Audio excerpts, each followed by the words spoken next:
טוב, עכשיו אני עברתי שיעור תורה, כאילו, תראו מה קיבלתי. ספר של חג השבועות. קיצר, עכשיו אני הבנתי מה לי. וואי, תקשיבו, צילמתי חלק, אני אסתיר את הבנים שלי. אני רק אראה לכם מה היא כאילו אמרה.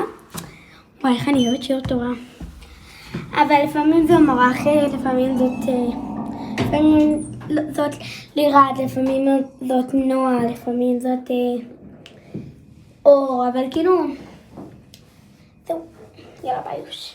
אם אתם רוצים חלק 2 שאני אספר לכם עוד דברים על השיעור תורה שלי, כאילו, אני חצי דתייה, אז תכתבו לי בתגובות, יאללה ביי. יאללה, קיבלתי. יש פה משהו? סליחה, ביי. הגעתי, נו, ביי.